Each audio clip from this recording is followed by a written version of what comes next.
whenever I ask them a serious question like, what does Cambodia have to show to the world? The most common response I get is Angkor Wat and our historical architecture. And I think there is a level of arrogance in saying that because Angkor Wat wasn't even built by modern Cambodia as a nation state. It was built by the Khmer Empire. And even though we are the direct descendants of the Khmer Empire, our national pride is tied to something that exists almost entirely in the distant past. Um, Uh, Good afternoon, Jay. Good afternoon. I just start calling your full name, Jay Sophalkalyan, right? Yes. Okay. So our special guest today is Jay Sophalkalyan. Jay currently is a Cambodian journalist, political essayist, and cultural critic writing for the Dispatch and Quillette. Is pronounced right? Quillette? Yes. Okay. Yes. Thank you. So recently, Jay has written a very interesting and incredible op-ed on Cambodia's soft power challenges. And he argues that despite its rich heritage, Cambodia faces a growing soft power crisis marked by a limited global influence and a lack of strategic direction. In this discussion, we'll take a closer look at why Cambodia is struggling to turn its cultural wealth into a global influence. And Jay will walk us through what must change to boost Cambodia's soft power. First of all, I will start off with a simple question, Jay. What motivated you to focus on this issue, Cambodia's soft power deficit? Okay. So first of all, it's just I just want to say it's an honor to be here. Thank you so much for having me.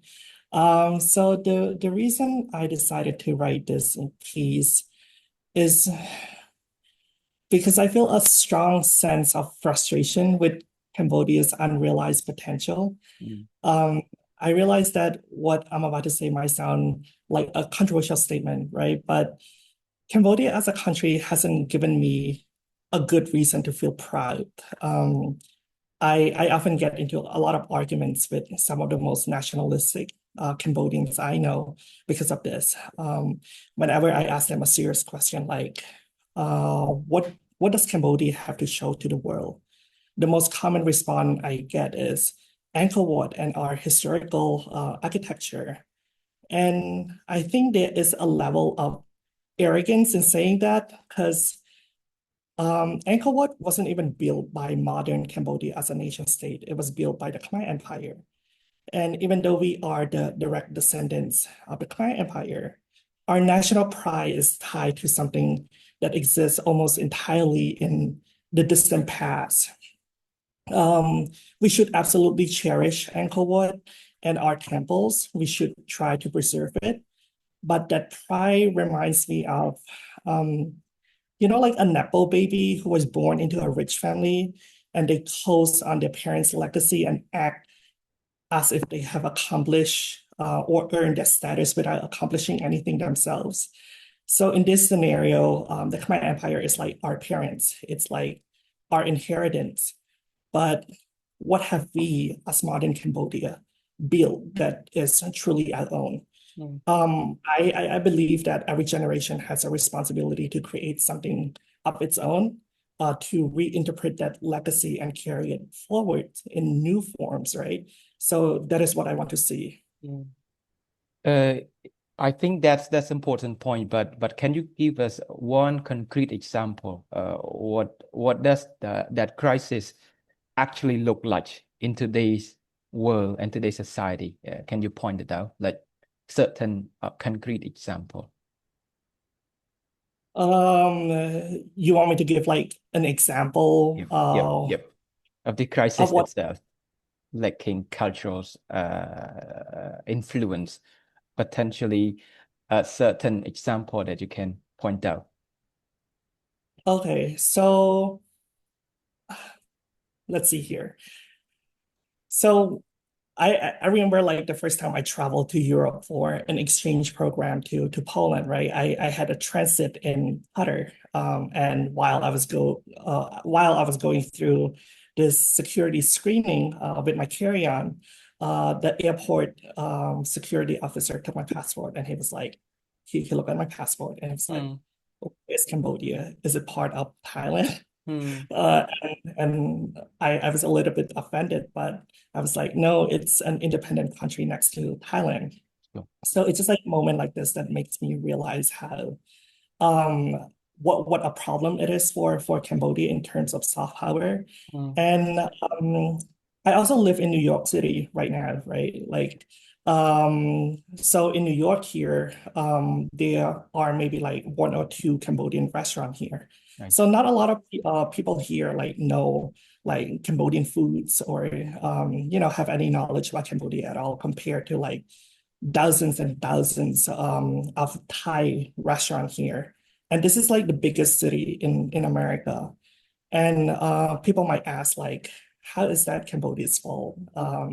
There aren't that many Cambodian American living in New York, but I don't think that most immigrants from Thailand originally settled here in New York City. I think that the Thai restaurant that I've seen like popping up everywhere here Mm, in New York is part of like what Thailand call like culinary diplomacy or mm, mm, food diplomacy. So this is something that they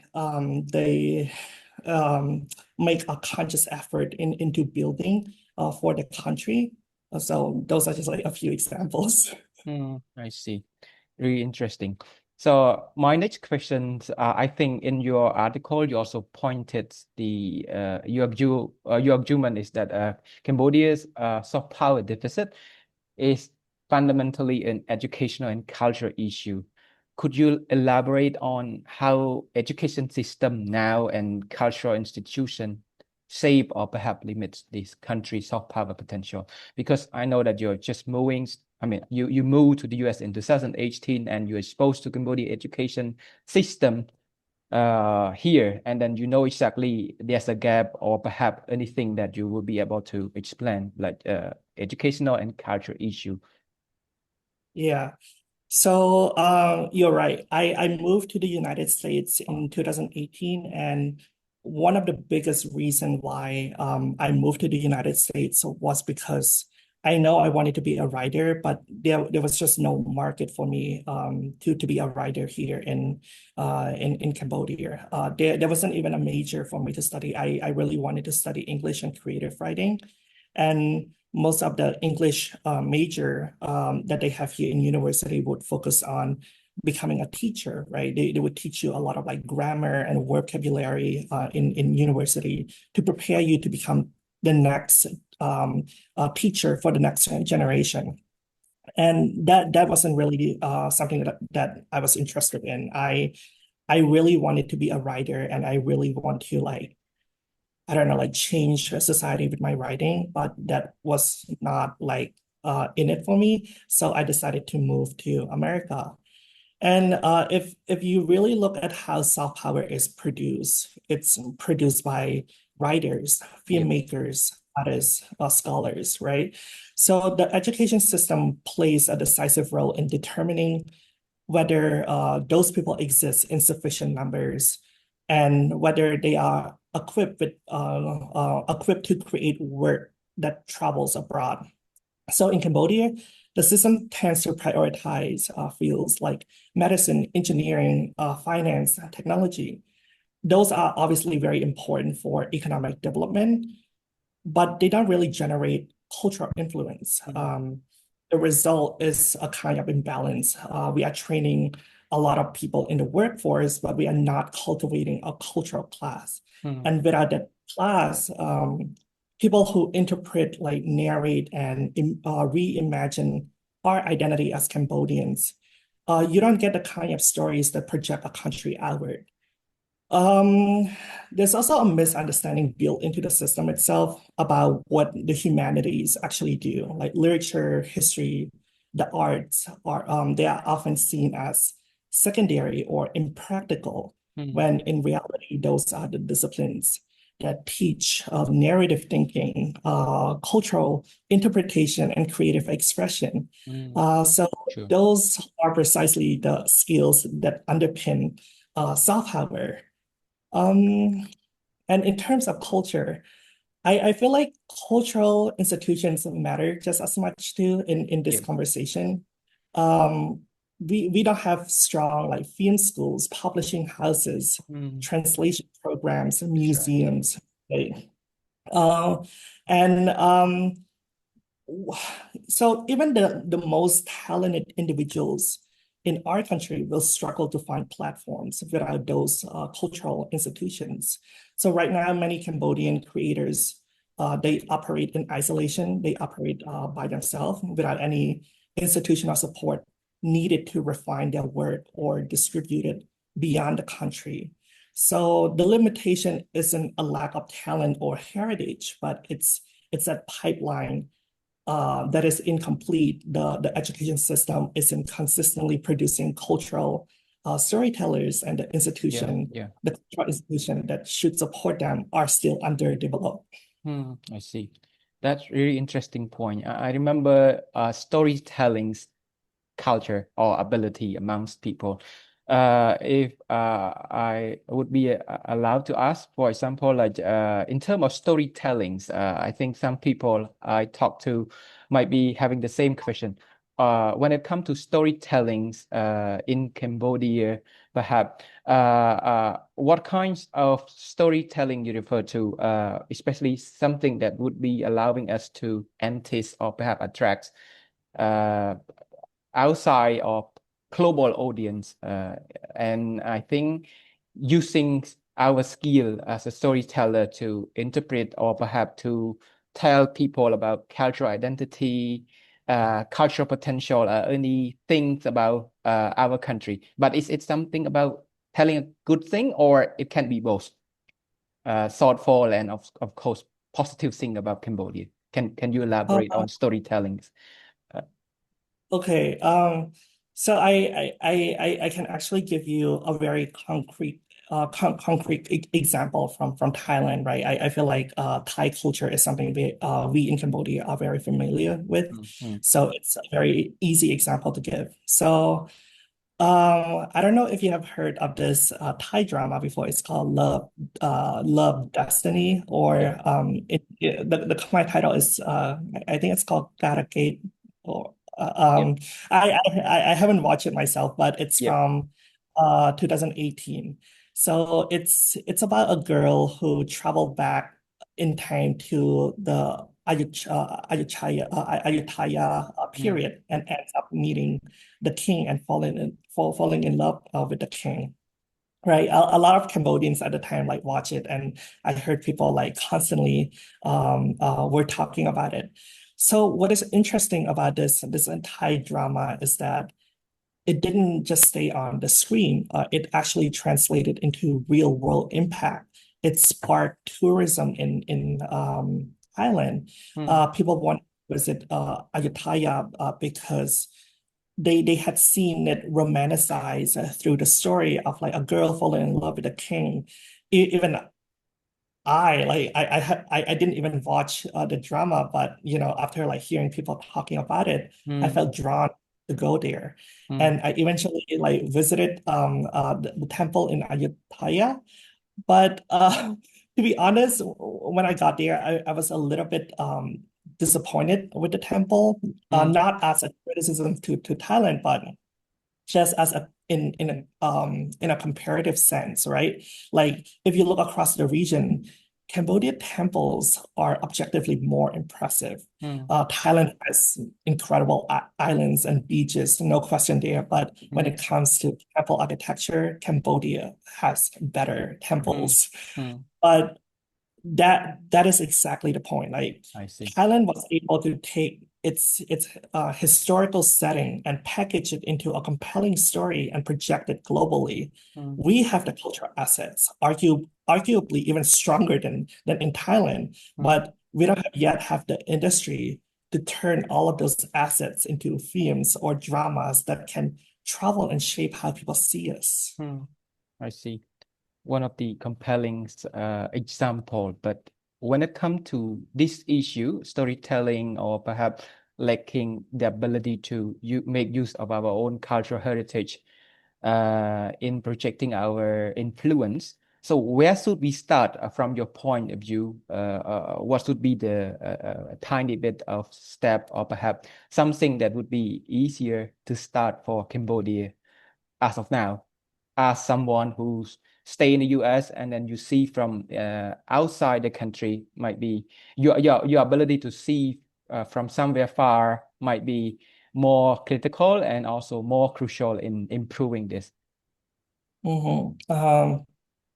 So we have the cultural richness, but it doesn't really translate into fluence, and that's the problem. So I feel like we have to start with circulations.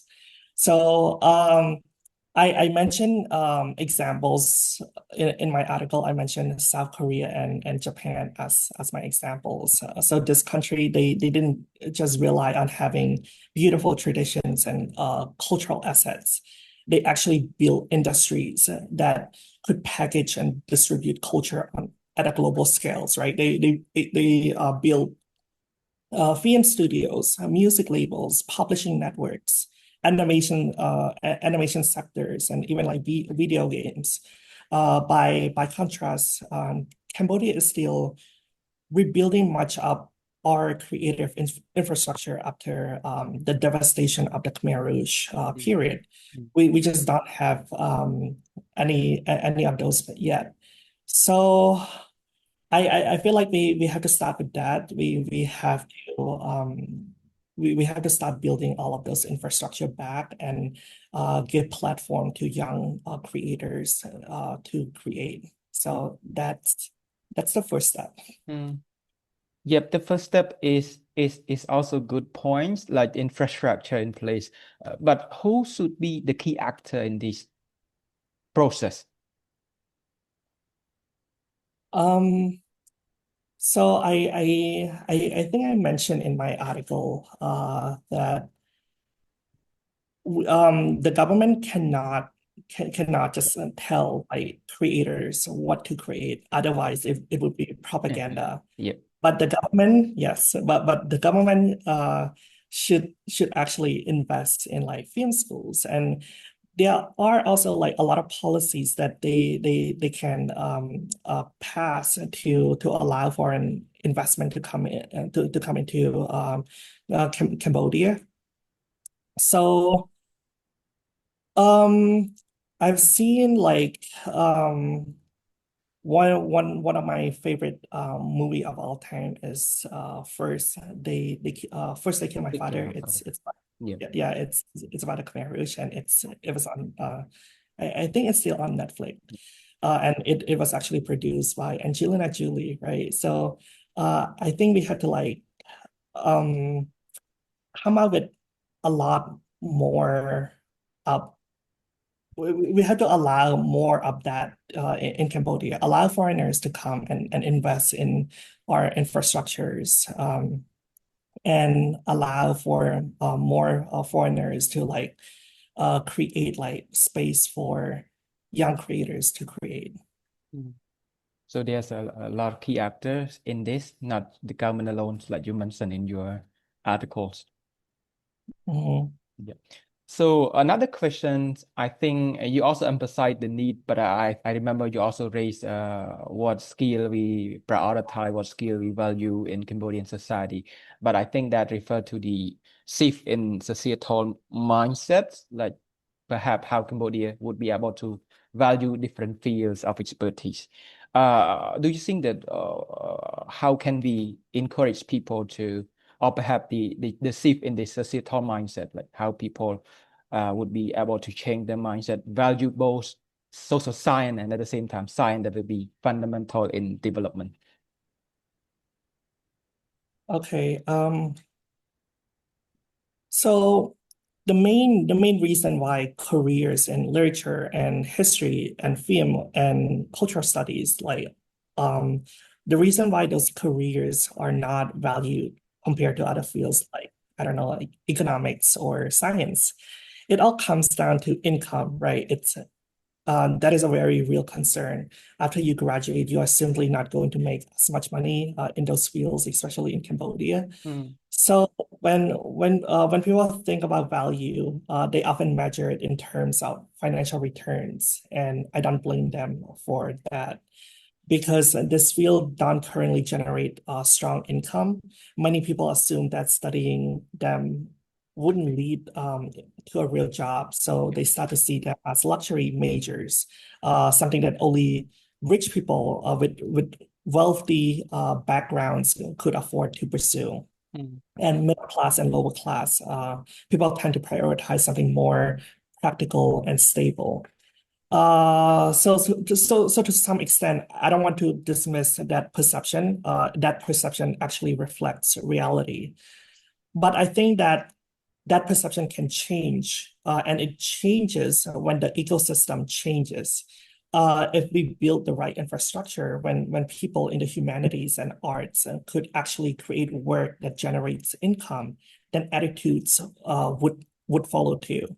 You see this very clearly in countries like the United States.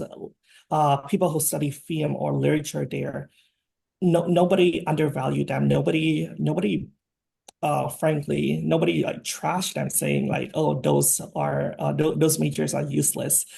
Because if you look at industries like Hollywood, they actually generate enormous economic value. So music, film, publishing, though those majors are big contributors to the economy. So the first step is to develop the kind of infrastructure here, industries that can support creative work and turn it into something sustainable. But beyond that, we need to shift this mindset. These wheels are not luxuries. They are essential to how a country defines itself, how mm, it tells its story, shape its identity, and builds influence on a global stage. mm. Cool. Just I think just a questions of well, it's just more on and sorry, it's about anticipatory. For example, like if Cambodia failed to address the soft power deficit, for example, like in the next 10 or 20 years, how do you see these kinds of ignorance or perhaps negligence could lead to? Is there any things or imagination that you would feel or you would envision what challenges we would face by not starting to improve our soft power? Compared to hard power, soft power is actually a lot easier to cultivate. Hard power is economic power and military power, and those are actually a lot harder to achieve.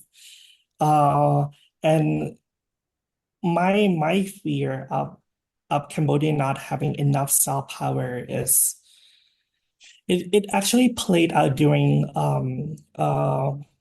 the conflict recently with Thailand when there is this perception among a lot of Cambodians that during the war the world seemed to take one side to take Thailand's side during the war, and nobody really care about Cambodia, and that perception has some truth to that, Yeah. because I feel like if our country, if nobody knows anything about our country, why would they be on our side, right? So, uh, my biggest fear is that later on in future conflict, it would be like very hard for Cambodia to tell its side of the story, every time something like this happen in the future. So yeah.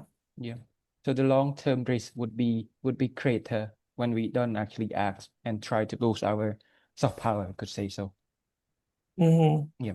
Get back to I think it's almost the end of our conversations on the storytelling and for example like publishing industry and film industry and so on. So are you seeing that they are merging creative human capital in a Cambodian society as you are someone living outside the country, but you could actually see what happened in your homeland so far? I do see that there is an increase in a lot of young people getting interested into going into those fields. They wanted to be like filmmakers, writers. Now, I definitely see that, but um, just aside from the obvious issue that we have with infrastructure, Yeah, one of the biggest problems that we have in Cambodia is also a lack of freedom of expression. So true. if you look at what Cambodia has produced over the past 10 years, right? Like a lot of it has been horror movies. Yeah. Like every time I go to Cambodia, I would go to the movie theater and I would like watch Khmer ghost movies. And they can be very entertaining and funny, but I don't think that they necessarily build the kind of cultural image that draws people in and shapes global perception in any meaningful way. Mm. Compare that to places like South Korea or Hong Kong. Some Yeah. of their most influential films and dramas revolve around themes like corruption, justice, or ordinary people standing up to powerful systems. So you know, do you want to watch something like a defense attorney defending a poor person against a corrupt company, a big company, and audience they usually connect like very deeply with those kind of stories. So even though more and more people are interested in the creative field right now, the question is, can Cambodian creators tell those kind of stories freely? Do they have the space to explore those themes without constraint from the government, without any political backlash? Mm. So alongside with the investment in infrastructure, we we also we also need trust. The government need to trust artists and writers and filmmakers to interpret society honestly and creatively. And if that space exists, I think you'll start to see a much more dynamic cultural output Sure. that not only reflects Cambodia's identity, but also resonates far beyond its borders. Yeah. So yeah. True. Yeah. I can't agree more because I believe that what we lack is the expressive freedoms and also at the same time respects the differences and debate, a culture of debate. I think we don't have this kind of thing. It is really hard for personal expression like art and science, and it's a constraint to the creativity, like you mentioned earlier. Mhm. My one last questions. I think that you already explained us the whole issue of Cambodia crisis of soft power, and you also tell us what we should do, or we should perhaps start to ensure that we can boost our or address the deficit. But one last question to you: what are the key messages to young people? Because I know that there are many stakeholders, the government, civil society, private sector, and so on. But young people will be undertaking the role of projecting Cambodian power. But I think they might having difficulty understanding what are their role exactly, what their role are to create the differences. What are your message to them to make sure that they see their role and perhaps be able to participate? My message to younger people. Um, I don't know.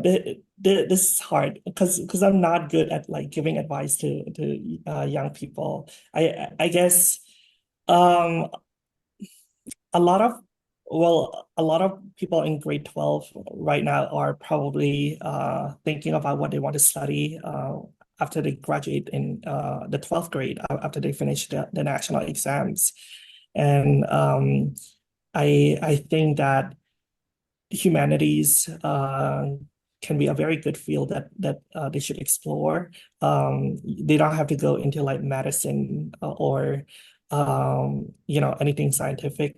We have a lot of those people. We have a lot of people studying those majors already. So maybe try to consider what you want to do in your future and whether or not humanities could be fitting for you. So yeah, and I just hope that more people would start to see that humanities like literature and writing are actually very important for our society. Thank you so much, Jay, for your time, and thank you for having you for joining our discussion today. Thank you so much.